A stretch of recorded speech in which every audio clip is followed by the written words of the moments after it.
오늘 배경을 좀 봐야 돼요. 지난 목요일 우리가 전도 특강할 때 배만수 목사님이 이 본문을 가지고 이제 말씀을 전해 주셨는데 빌립보에서 있었던 일입니다.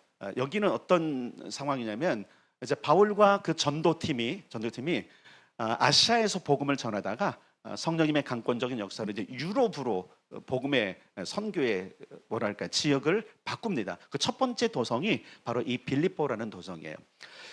여기에서 이제 머물면서 전도를 하는데 어떤 일이 있었냐면 바울과 이제 그 일행들이 기도하는 곳으로도 가기도 하고 전도하러 가는데 그 가는 길목에 누가 있었냐면 점치는 귀신 들린 여자가 하나 있었던 거예요.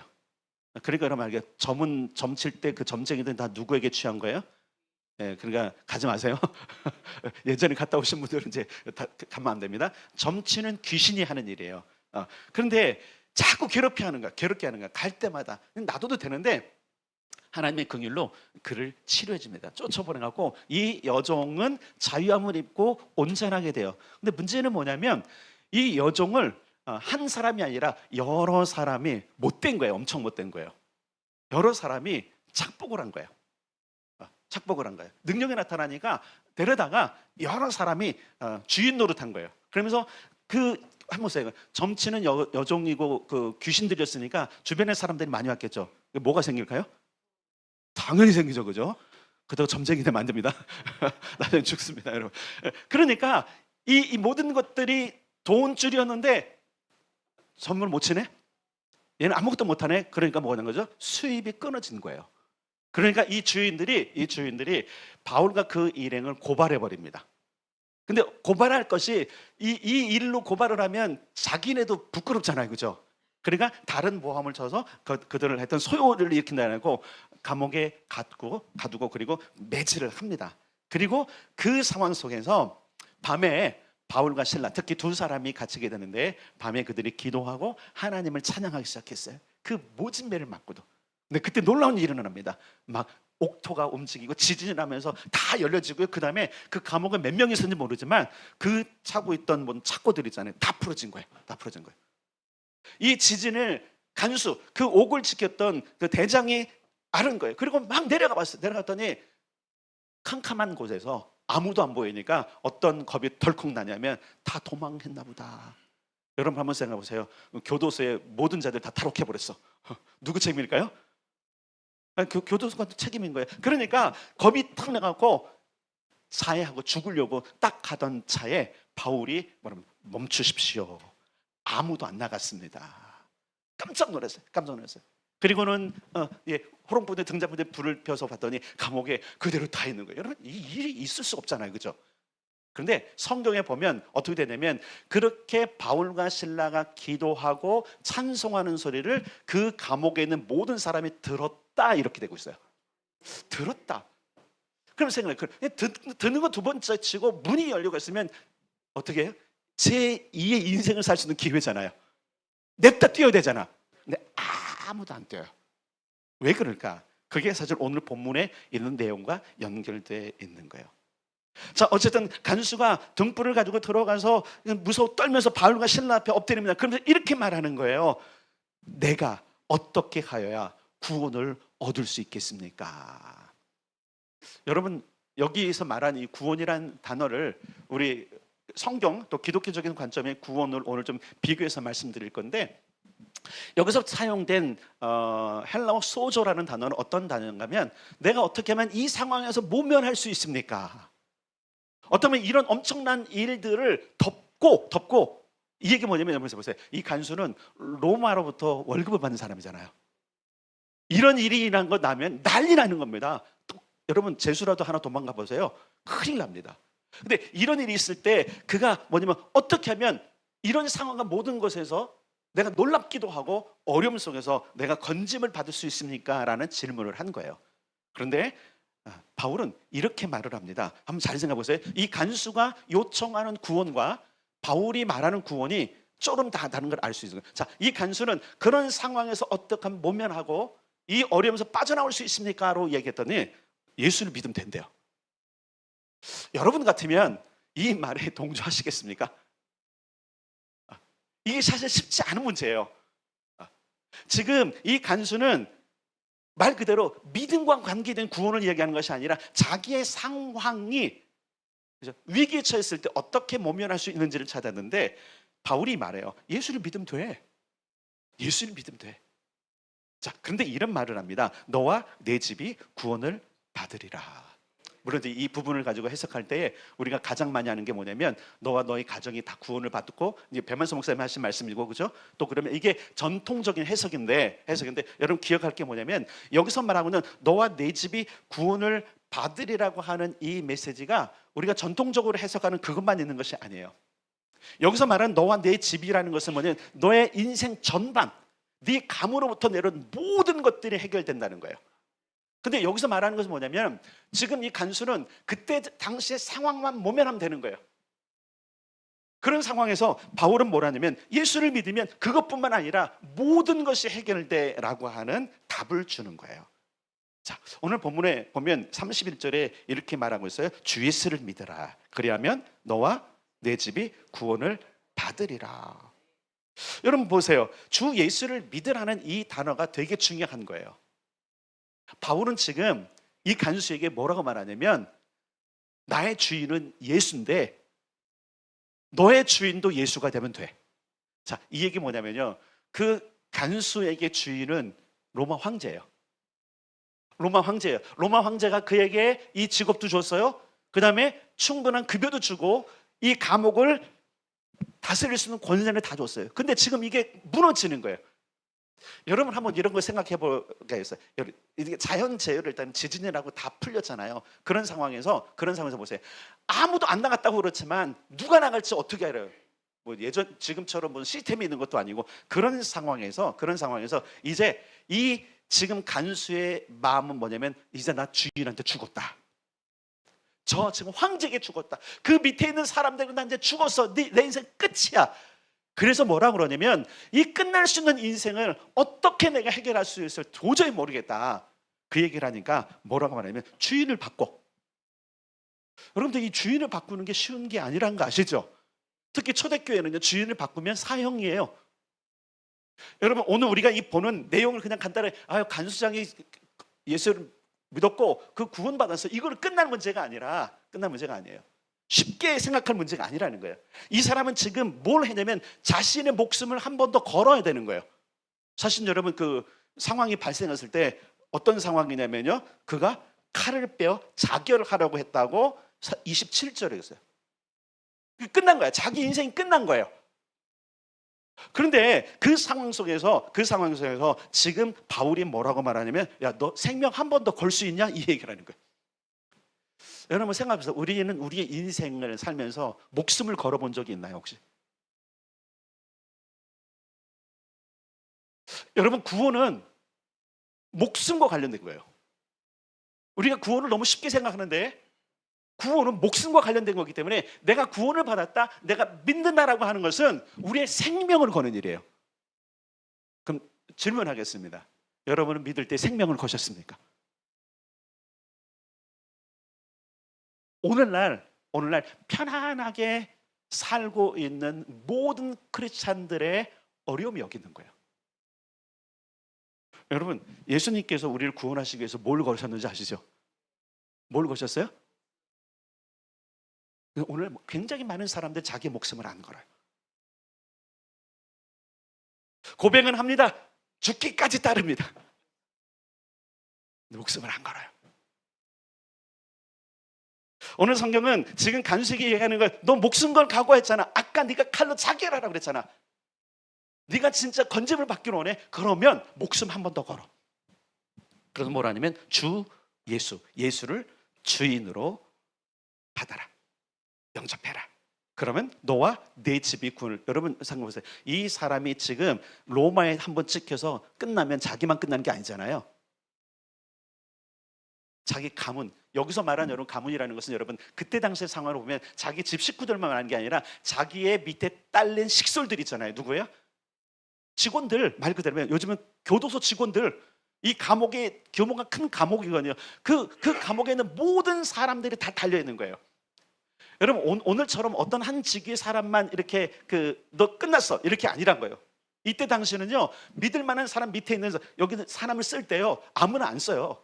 지금도 여러분 그러니까 교도소 저거 직원 되려면 어떻게 되죠? 신원조회를 다 하잖아요. 그러니까 이 밑에 있는 사람들 전부 다 이 간수하고 간접적으로 직접 다 연결돼가고 끈끈한 사람들인 거예요. 그래야 배신 안 하니까. 이런 상황에서 이 사람의 결단으로 자기의 믿는 모든 식솔들이 다 지금 죽느냐 사느냐 문제가 있는 거예요. 바울이 이럽니다. 너와 네 집 그 식솔들이 다 구원을 받을 거야. 그러면서 32절에 보니까 주의 말씀을 그 사람과 그 집에 있는 모든 사람에게 전하더라. 근데 여러분 감사한 게 뭐냐면요, 여기서 그 집에 있는 모든 사람들 중에는 감옥에 갇힌 사람들까지 포함된 거예요. 그들은 이미 바울과 실라가 기도하는 소리를 들었어요. 찬송하는 소리를 들었어요. 이게 예사롭지 않은 거라는 거예요. 그들이 기도할 때 찬송할 때 어떤 상황인지 모르지만 그들이 들었다. 여러분 한번 생각해 보세요. 근본도 없고 다른 데서 온 이방인들이 지금 기도하면 시끄러 임마 소리 안 지를까요? 여러분 저기 아시다시피 우리 가끔씩 영화나 이런 거 보면 감옥에 가면 서열이죠, 그죠? 예, 방장도 있으시고. 근데 갓 들어온 놈들이 떠들어 지금. 그러면 거기 있던 사람들이요 맷소리 하고요 얻어 터질 수도 있는 거예요. 조용히 안 해? 이제 시퍼렇게 들어온 신참들이 그게 당연한 건데 뭐가 그러냐면 그들이 듣더라. 이 얘기는 성령이 거길 덮으신 거예요. 성령 역사가 있는 거예요. 그러니까 온 집에 아직 이 상황을 모르는 간수와 다른 데 있는 사람 모를지라도 지금 그 감옥 안에 있는 모든 사람들은 지금 성령의 운행하심을 그들이 경험하게 된 거예요. 잠시만. 그리고 드디어 어디까지? 지금 간수와 그들의 식소리까지 지금 뭐가 있냐면 확장되고 있는 상황이에요.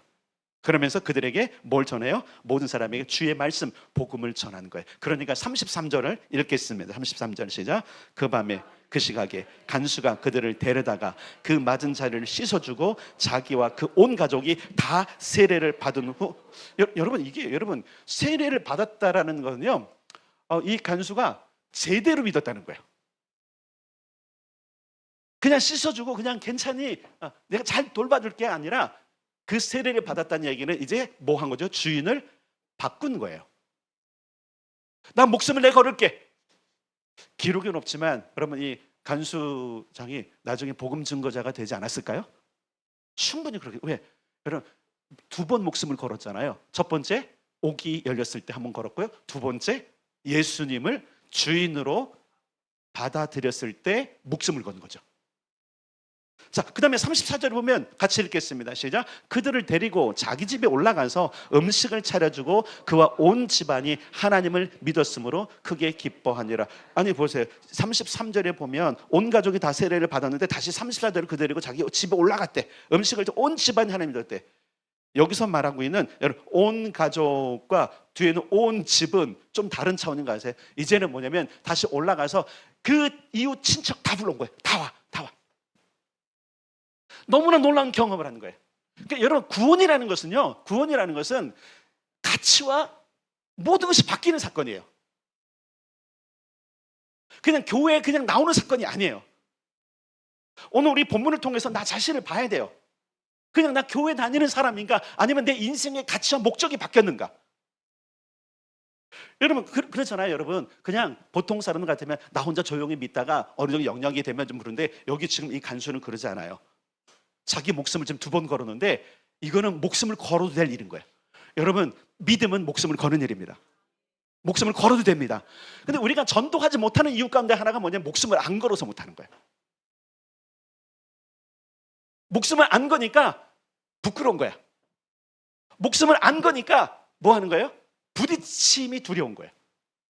아니 목숨을 걸었는데 부딪힘이 무슨 소용이 있어요? 여러분 이 간수는 목숨을 걸은 거예요. 지금 나 이거 직업 뺏겨도 괜찮아. 여러분 소문 날까 안 날까 한번 생각해 보세요. 여러분 지금 간수장이 주인을 바꿨다는 이야기가 언젠가는 소문이 날 거라고요. 지금 덮여요. 그 감옥에 있는 사람도 다 구원을 받았고 영접했고 그 온 집안이 했지만 여러분 그러잖아요. 언젠가는 그죠? 그러면 어떻게 되는 거예요? 이 사람 결국은요 목숨이 위태할 수도 있는 거예요. 만약에 그걸 생각했더라면 조용히 혼자만 시켜서 믿고 나 혼자 세례 받을 테니까 당신들 그냥 씻어주니까 잘 편안히 계시다 나가십시오 이랬을 텐데 그러지 않아요. 확장합니다. 여러분 한번 거기에 감옥에 온 사람들 중에는요, 여러분 사기꾼 있을까요, 없을까요? 어디 가서 쏘곤쏘곤 말 잘하는 사람 있을까, 없을까요? 어떻게 그렇게 잘하세요? 당연히 있죠. 당연히 있죠. 그런 걸 생각했더라면 얘기 못해요. 근데 여러분 우리가 전도할 때 항상 어려움이 뭐냐면 뭔가 생각하는 거예요. 그거 생각하면 전도가 안 돼요. 여러분 어떻게 보면 바울과 신라가 전도한 것 같지만 여러분 바울과 신라가 전도한 게 아니라 이 간수가 전도한 거예요. 그에게 힘이 있었던 거예요. 지난 목요일에 우리가 들었던 거 보세요. 친구도 있고 가족도 있고 또 누가 있었어요? 이웃도 있잖아요. 이 이웃, 여기 이 세 부류의 사람들에게 가장 강력하게 복음을 전할 수 있는 사람이 누구냐면 따라서 합시다. 나입니다. 간수였던 간수. 바울과 신라가 아니었어요. 우리는 이렇게 생각합니다. 능력 있는 전도자, 전도의 은사가 있는 사람이 이 일을 할 거라고 착각하면 안 됩니다. 오늘 본문은 그걸 정확하게 얘기해 주는 게 바울과 신라가 한 것이 아니라 바울과 신라는 감옥에서 간수에게 복음을 전했고 나머지 전도는 누가 하냐면 이 간수가. 근데 이 간수는 어떤 사람이에요? 목숨을 건 사람. 근데 여러분 아십니까? 주님이 뭐랬어요? 나와 나의 나라를 위해서 목숨을 건 자는 영생하리라. 자기 삶을 위해서 목숨을 아끼는 자는 그 목숨을 빼앗기리라. 어디서 들어보셨죠? 여러분 사실은 여러분 신앙은요 목숨을 거는 거예요. 목숨 걸고 기도하는 거고요, 목숨 걸고 예배하는 거예요. 이제 이게 우리가 피부로 안 와닿는 이유 가운데 하나가 뭐냐면 우리는 저도 자유가 있잖아요. 누가 와서 총 들고 오지 않잖아요. 누가 와서 수류탄 안 던지잖아요. 근데 여러분 제3세계 여전히 지금도 아프리카나 이런 데 보면요 교회가 불타고요, 사람들 끌려가서 매 맞고요, 그 심지어는 사람 몸에 불까지 지는 일들이 지금도 일어나고 있어요. 그러니까 그런 거 보면 아 이거 예수를 믿는다는 것은 목숨을 거는 거구나. 근데 여러분 잘 기억해요. 목숨을 걸면 삽니다. 우리는 뭐를 하냐면 목숨을 걸면 막 죽었던 사람들을 생각하는데 아무나 순교 안 당해요. 여러분 염려하지 마세요. 특히 우리나라는 순교할 수 있는 상황과 분위기가 아니야. 순교하고 싶으면요 하세요 괜찮아요. 근데 안 될걸요? 안 될걸요? 순교 쉽지 않습니다. 중요한 것은 뭐냐면 목숨을 걸면 따라서 합시다. 생명을 걸면 생명을 얻는다.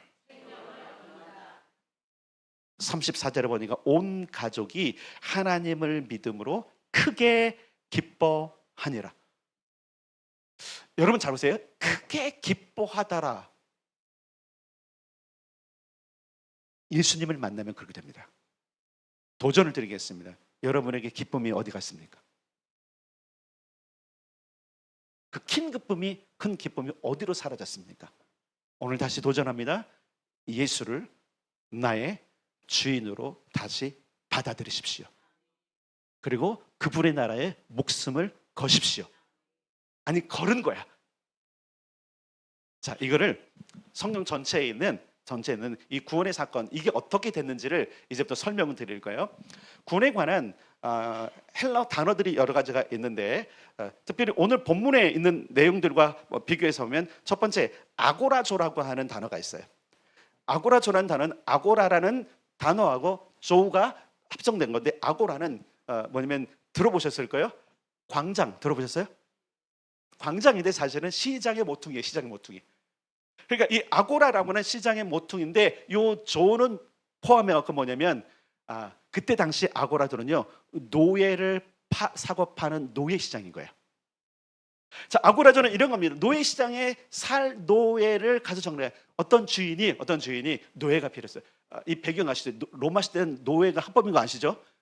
어떤 주인이 간 거야. 부자, 정말로 유력한 사람이 자기 집에 노예를 하나 살아갔는데 보니까 딱 보는데 이 주인이 노예를 고르는 건 다른 거예요. 노예시장 가서 살 노예를 정해야 되는데 보니까 어느 한쪽에 선택받지 못한 노예가 있는 거예요. 여러분 이거는 우리를 말하는 겁니다. 예수가 아니면 구원의 가치가 없고 구원받을 수 없는 우리의 인생을 말하는 거예요. 그래서 주인이 가서 말합니다. 여러분 이 지금 선택받지 못한 노예 같은 경우는요 고대 문헌에 보면요 죽어야 돼요. 폐기 처분. 물건이야, 물건. 더 이상 쓸모가 없는 거야. 폐기 처분인데 가서 물어요, 주인이. 너 새 주인 필요하냐? 그때 이 노예가 한마디만 하면 되는 거예요. 네, 새 주인이 필요합니다. 뭐죠? 고백. 우리가 예수를 믿을 때 가장 먼저 해야 될 게 뭔지 아시죠? 뭐예요? 고백. 바울은 간수에게 이렇게 말하는 거예요. 너에게 새 주인이 필요해.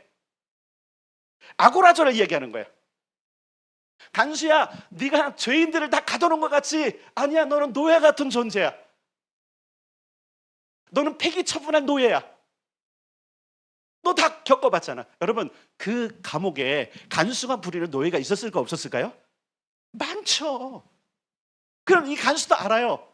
폐기 처분한 노예를 어떻게 하는지. 바울이 그에게 이 얘기를 했을 때에 그 간수가 알아들은 거예요.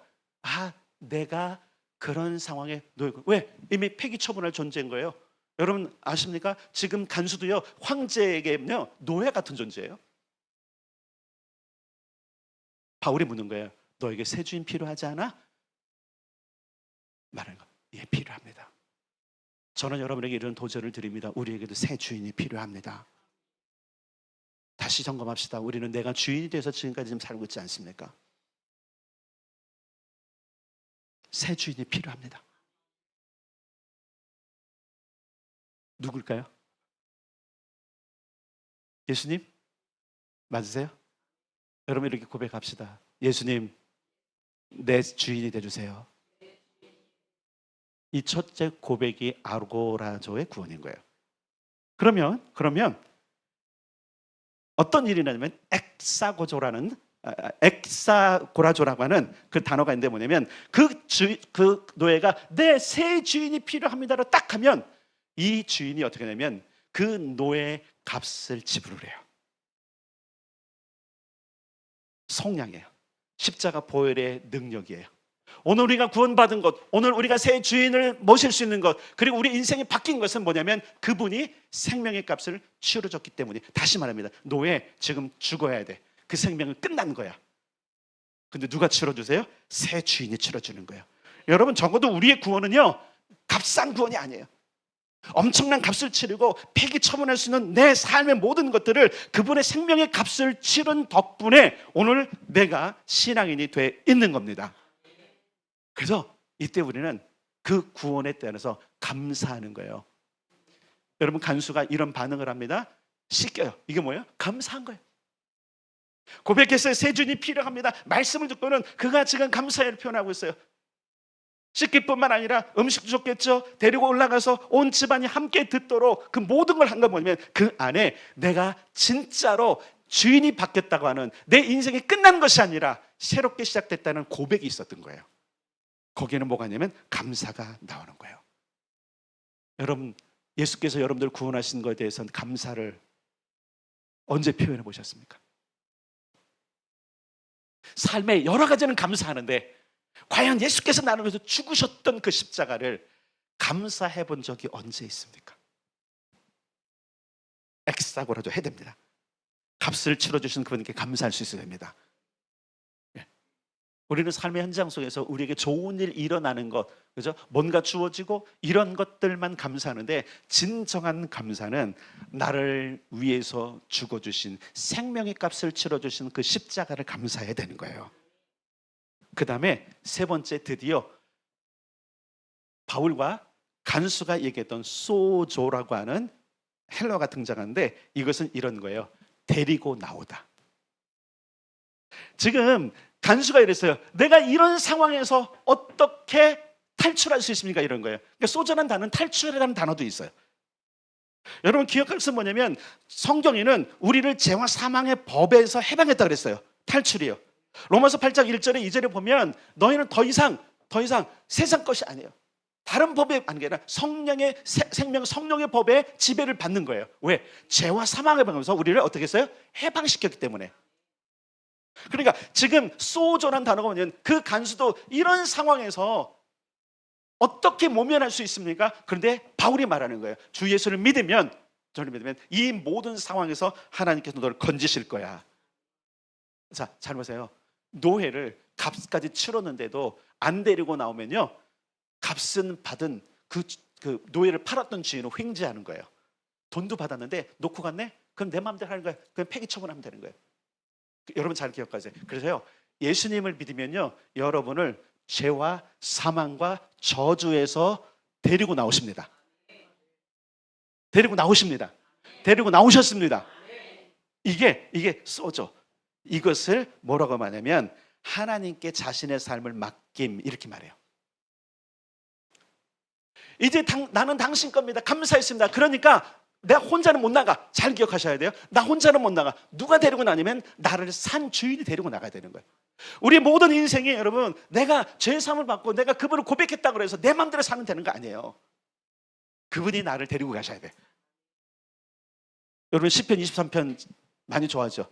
푸른 초장 쉴 만한 물가로 나를 데려가시는 거잖아요. 우리는 보통 이렇게 말합니다. 주님이 가는 게 아니라 내 눈을 열고 방법을 찾아서 그 모든 것들을 발견하고 그것으로 나로 가게 하소서가 우리의 기도라면, 성경은 그렇게 말하고 있잖아요. 데려가 주세요. 우리는 자꾸 잊어버려요. 그 방법을 제시하고 그 방법을 알려주는 그냥 지혜자로 예수님을 삼는단 말이에요. 아니에요, 여러분. 그분은 나와 함께 가셔야 될 분이에요. 오늘 다시 도전드립니다. 여러분은 예수님과 함께 가고 계십니까? 여러분이 꿈꾸는 삶의 유토피아가 있을 때라도 그 유토피아에 여러분이 예수님을 활용해서 지혜를 얻고 능력을 얻어서 그곳으로 스스로 가고 있습니까? 아니면 그분이 데려가 주고 계십니까? 예수님 없이 살아가는 그리스도인들이 너무 많은 거예요. 다시 도전을 드릴게요. 나는 예수님과 함께 가고 있는가? 함께 가고 있지 않다면요, 여러분 여전히 죄와 저주와 사망과 노예 희장에 그대로 있는 거예요. 우리가 여기서 건짐을 갖고 벗어난 거잖아요. 그러므로 소조 예수님을 따라갑시다. 그리고 네 번째. 자, 데리고 나왔으면요, 이제 엑스알렙사스라고 하는 단어가 있는데 이건 뭐냐면요, 요건 찾아볼게요. 골로새서 2장 14절을 보겠습니다. 요건 찾아봐야 되는 게 좋겠어요.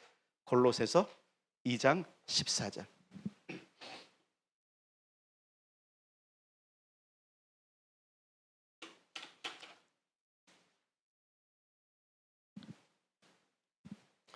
(326면) 골로새서 2장 14절 시작. 우리를 거스르고 불리하게 하는 법조문으로 쓴 증서를 지우시고 제하여 버리사 십자가에 못 박으시고. 아멘. 이게 뭐냐면요, 법조문으로 쓴 증서, 노예 증서예요.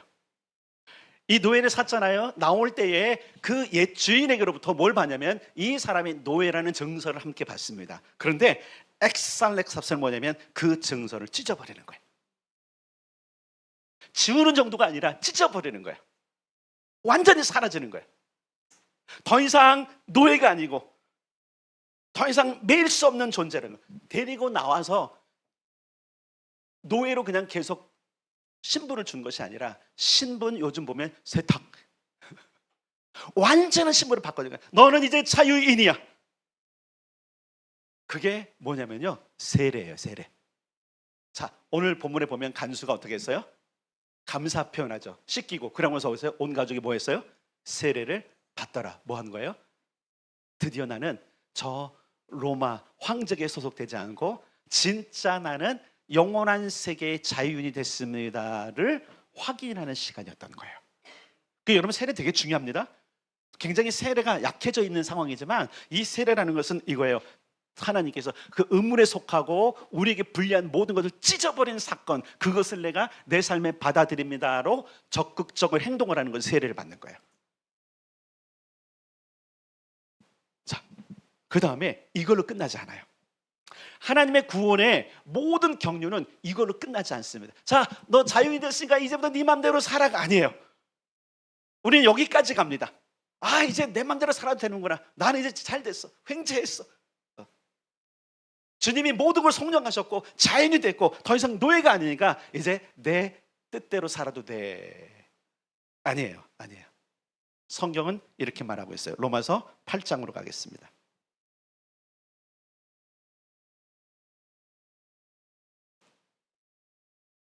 로마서 8장 1, 2절 먼저 읽고, 아까 이제 했던 1, 2절 읽고 그 다음에 15절을 읽을 겁니다. 로마서 8장 248면 오고 249면에 1절 2절 있어요. 8장 시작.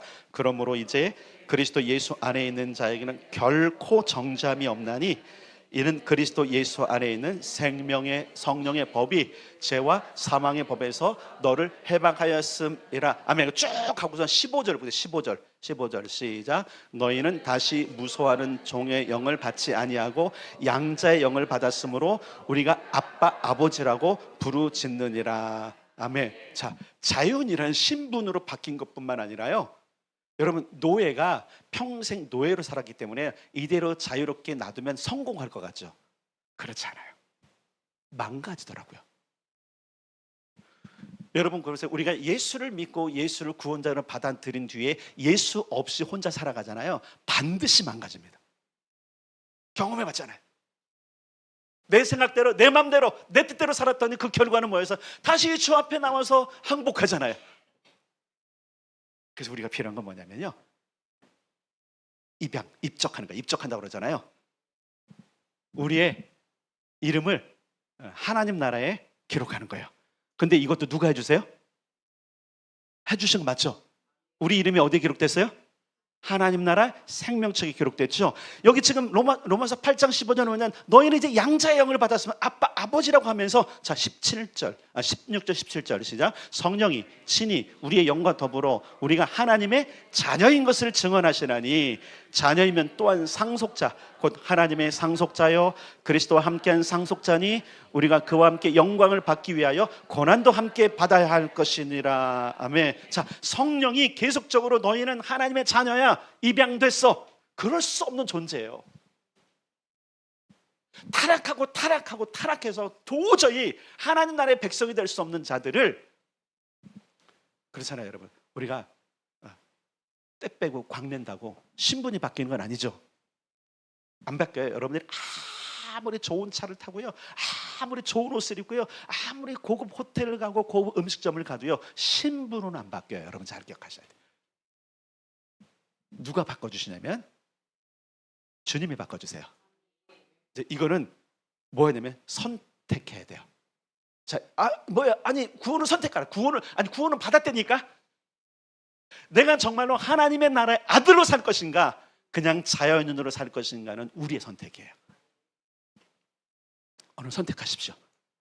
저는 여러분들이 전부 다 하나님의 자녀, 아들로 살기를 축복합니다.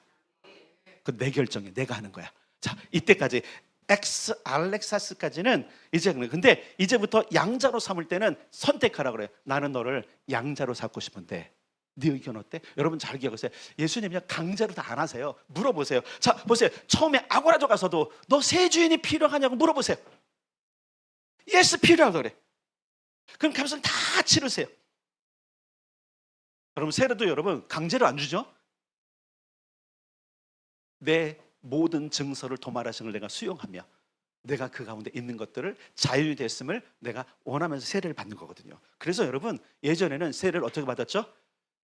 물에 잠갔다 빼. 그거 뭐죠? 죽었다 살아났다는 부활을 상징하는 거예요. 우리는 여러분 다시 태어난 사람들입니다. 몸은 부활체가 아닌데 이걸 믿어야 돼. 우리는 다시 살아났습니다. 우리는 부활을 한 사람들입니다.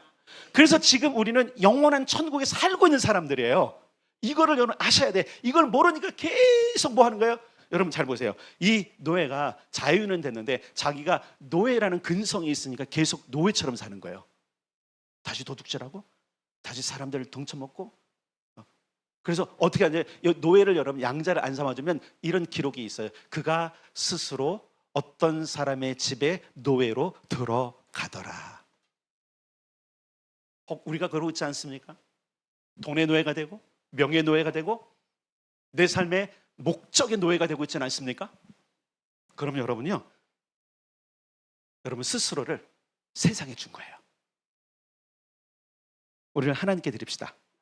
그분이 양자 삼겠다고 하신 그 선언에 우리의 삶을 드립시다. 그러면요, 모든 연약함과 저주를 해결해 주세요. 도저히 자유인이 됐어도 그 노예가 자유이지만 노예 근성과 모든 삶이 바뀌잖아요. 여러분 사람들 신분은 바뀌었어도요, 삶의 환경은 하나 안 바뀌었잖아요. 여전히 가난해요. 여전히 그가 가졌던 마지막 그죠? 노쇠하고 질병하고 이 모든 가난을 그대로 가지고 있던 그 노예가 내가 당신의 양자가 되겠습니다 한 순간부터 뭐가 바뀌어요? 공급이 바뀌는 거예요. 우리는 이 사연을 통해서 우리가 하나님의 자녀가 되고 가족이 되고 그분의 양자가 됐을 때 어떤 일이 일어나는지를 익히 알고 있습니다. 첫째, 죽음에서 생명으로 옮겨졌습니다. 저주에서 축복으로 옮겨집니다. 질병에서 건강으로 옮겨집니다. 가난에서 부요로 옮겨집니다. 슬픔에서 기쁨으로 옮겨집니다. 여러분, 이 간수의 가정이 크게 기뻐했다는 얘기는요, 지금 여기 있는 모든 구원을 지금 그가 경험했다는 거예요. 그는 지금까지 자기의 영광과 모든 것들이 지금 로마의 한 뿌리 가운데 간수장이 된 것을 가장 큰 영광으로 알고 큰 기쁨으로 알았는데 그게 아니라는 걸 깨달은 거예요. 지금까지 그런 기쁨을 누려보지 못했어요. 늘 불안했습니다. 자기의 그 감옥을 유지하기 위해서 수많은 어려움이 있었고 마음 졸이고 있었던 그때에 간수가 찾은 게 뭐냐면 이게 내 인생이 아니구나를 깨달은 거예요. 내가 하나님께 내 인생을 드리면 그분이 나를 양잡아 삼아주시고 그분의 것을 내게 공급하시겠구나. 여러분이 예수를 정말로 온전히 믿고요, 그리고 하나님의 아들로 살기로 결단하면요, 하늘의 공급이 시작됩니다. 어떤 분은 그래요. 아니, 나는 하나님의 공급을 잘 못 받는데요. 결론이 이거예요. 여러분 지금 하나님의 자녀를 안 사는 거예요. 주인을 바꾼 거예요. 다른 주인을 바꾼 거예요. 주인이신 예수님을 안 따라가는 거예요. 여러분, 이 노예가 그 양자 삼았다는 것을 알고 그 주인을 따라가면 주인은 이제 어디로 들이냐면 자기 집으로.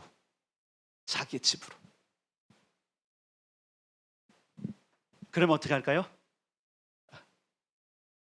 다른 하인들에게 말합니다. 씻겨라. 새 옷을 입혀라. 가락지를 끼워라. 좋은 음식을 먹여라. 그로부터 교육하기 시작합니다. 우리 가문이 이런 가문이고 이따부터 이렇게 살아야 되고 이 모든 것들을 충분히 다 제공하면서 그 가문 안에는 모든 것들을 누릴 권세를 누구에게 주냐면 이 양자에게 주는 거예요. 자, 아까 우리 로마서 8장 15, 16, 17절 읽었어요. 양자면 곧 누구라고요? 따라서 상속자. 그러니까 여기서 지금 말하는 양자는 그냥 서자 중에 하나, 그냥 너 힘드니까 우리 집 아들 중에 하나가 되는 게 아니라, 여러분 이걸 기억해야 돼요. 하나님께서 우리를 예수로 말미암아 구원하시고 우리를 아들 삼아 주신 것은 그냥 아들 중에 하나가 아니라 하나님 나라를 상속받을 자로 우리를 삼으신 거예요. 그래서 뭐라 그래요? 그리스도와 함께 영광을 누릴 뿐만 아니라 고난도 받아야 돼. 그러니까 이 고난에 사람들이 또 피를 쿡 받게 하고 고난 싫은데, 현재 고난은 장차 우리에게 임할 영광과 좋게 비교할 수 없다라고 8장에 얘기해. 그래서요 우리는 이 고난이 싫은 거예요. 근데 여러분, 고난은 와야 어쩔 수 없습니다. 아니, 생명을 건 사람은 고난이 무슨 문제예요? 잘 기억하세요. 생명을 안 걸기 때문에 내 인생 가운데 찾아오는 고난이 무서운 거예요. 여러분 잘 보세요. 목숨을 건 사람은요, 아무것도 안 무서운 거 아시세요? 목숨을 건 사람은 아무것도 안 무서운 거예요. 제가 좋아하는 그 드라마들 중에 메디컬 드라마들이 있어요. 의사들 하는 거요. 감동을 받은 것 가운데 하나는 뭐냐면 어떤 환자인지 모르고 받았는데 그 환자가 토한 거를 온 몸에 뒤집어 쓴 거예요. 근데 왔더니 그 환자가 뭐가 의심되냐면 바이러스가 의심되는 거예요. 그냥 바이러스가 아니라 죽을 수 있는 바이러스. 둘이 응급실에 갇힙니다. 밖에는 난리가 났습니다. 근데 의사는 태어납니다. 내가 의사가 된 것이 이들을 살리기 위함인데 내 생명 걸어서 더 많은 사람들이 구원을 받을 수 있다면 나는 괜찮아. 오늘 우리에게 필요한 게 이 정신이 아닐까요? 오늘날 교회가 그리스도인이 힘을 잃었던 이유 가운데 하나는 뭐냐면 그리스도와 그분의 나라를 위해서 생명을 거는 것이 아니라 자기 목숨 부지하기 위해서 사는 삶 때문에 그러지 않을까요? 세상의 도시에 우리가 구원을 선포할 때는요, 그냥 예수 믿으면 좋아져가 아니에요. 이걸 전하는 게 아니에요.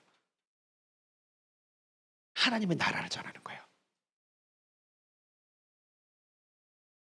그냥 믿으면 조금 좋아져. 여러분 보세요. 지금 하나님께서 말씀하시고 있는 새로운 축복들은 생명과 축복과 건강과 부요와 이 모든 기쁨들은요, 우리 게 아니에요. 이 땅에 있는 게 아니에요. 하나님 나라일 거예요.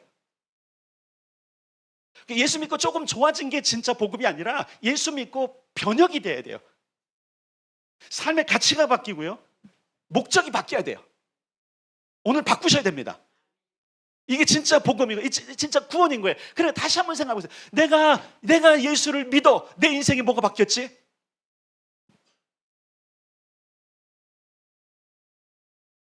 안 바뀌었다면 여러분 예수님을 따라가는 게 아닙니다.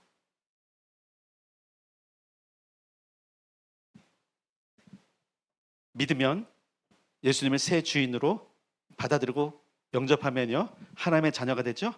네. 여러분 구원은 그런 거예요. 그래서 주인이 예수님이 되어주셨고 그분이 값을 치러주셨고 저주 가운데서 데리고 나가셨고 의문의 증서도 찢어주셨고 양자로 삼아 회복시켜주심. 근데 이게 다예요 여러분, 하나님 나라에 속한 거예요. 예수 믿으면 병 고치고 예수 믿으면 부자가 되고 예수 믿으면 잘 되는 게 복음이 아니라 당신의 삶의 운명이 하늘로 바뀝니다. 영생이 있습니다. 하나님 나라가 당신의 것입니다가 복음이지.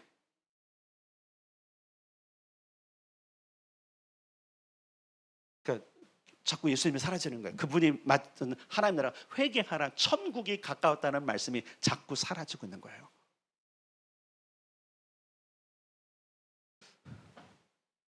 우리의 주인은 누굴까요?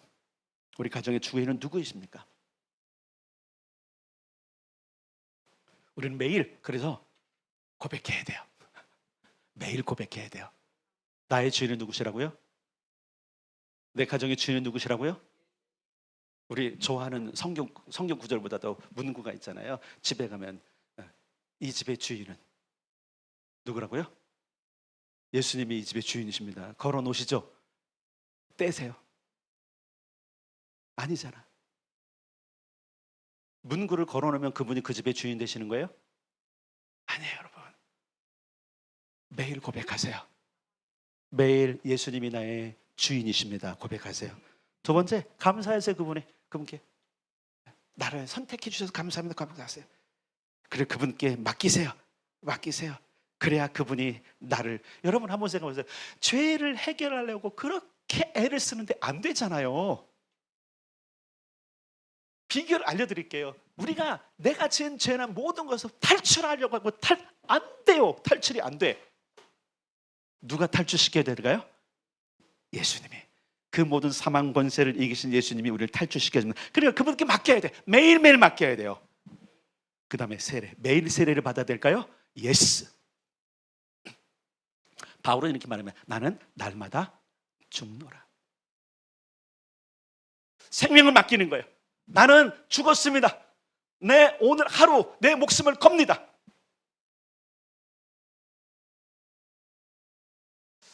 어떤 위대한 설교자가 이런 얘기를 한 거를 제가 참 가슴에 새겨도 뭐냐면, 이분 이제 거의 가실 날이 많은 거예요. 내가 숨이 붙어 있는 한, 목숨이 끊어지는 한, 나는 끝까지 설교하다가 죽는다. 설교가 목적은 아니지만 그분의 사명을 깨달은 거예요. 여기서 잠깐 타지 질문. 여러분은 어디에 목숨을 걸고 계십니까? 세례 매일 죽는 거예요. 매일 주유감도 죽고. 그러려면 죽었다는 게 뭔지 아시죠? 내 육신과 모든 걸 포기하고, 그렇죠? 주님이 주신 것을 새롭게 덧입는 것. 그리고 마지막 선택하셔야 돼요. 그래서 여러분 매일 삶을 시작할 때 얼마나 중요한지. 그래서 여러분 매일 시작할 때 자꾸 기도하라고 한 이유가, 말씀을 읽으라고 한 이유가 여기 있는 거예요. 매일 고백해야 되고 감사해야 되고 맡겨야 되고 선택해야 되고 매일 죽어야 되는 이 과정들은요, 내가 이 삶 가운데서 내 스스로 인식하지 않고 또 그리고 아무것도 아는 상태에서는 일어나지 않아요. 아주 중요한 진리가 있습니다. 아무것도 하지 않으면 아무 일도 일어나지 않는다. 다시 도전을 드리겠습니다. 오늘의 나로 10년 이후를 사시겠습니까? 아니면 예수 그리스도로 새롭게 변화받고 다시 새 생명을 얻어서 10년을 살아가겠습니까? 저는 후자로 살아가길 축복합니다. 그러므로 적용드릴게요. 매일 기도하십시오. 매일 말씀을 읽으십시오. 그분과 연결하십시오. 그리고 그분 앞에 내 손을 맡기십시오. 나 이끌어 가세요. 그리고 매일 그분의 나라 상속을 누리며 사십시오. 어떤 사람은 아무것도 안 일어나는데, 아니요, 의지하고 믿고 따라가면요, 매일매일 여러분 안에 하나님 나라의 것들이 펼쳐지고 일어나게 될 것입니다. 그게 성경이 증거하는 거고요. 히브리서 11장에 그렇게 살았던 사람들의 얘기는, 그러니까 그들은요 고문도 두려워하지 않았대요. 옥에 갇히는 걸 오히려 즐거워했대요. 여러분 이런 변화가 어디서 일어날까요? 다시 이 간수가 자기의 모든 직업을 뺏겨도 괜찮아. 만약에 예수 믿는 것 때문에 여러분들 삶 결단 때문에 지금 좋은 직장들을 내려놔야 한다면 내려놓는 게 믿음이에요. 내려놔야만 한다면 내려놓는 게 믿음이고 내려놓는 게 결단인 거예요. 근데 우리는 목숨, 그죠? 목숨 때문에 못 내려놓잖아요. 말씀을 정리하겠습니다. 믿으면 구원을 얻으리라. 단순하게 그냥 우리가 그냥 신앙생활 하는 게 아니라, 여러분 잘 기억하세요. 운명이 바뀌는 겁니다. 기억할 것은 운명을 바꿔놓으셨습니다. 마지막 질문이에요. 그럼 그 바뀐 운명대로 살아가고 있습니까? 그렇게 살기를 주님의 이름으로 축복합니다.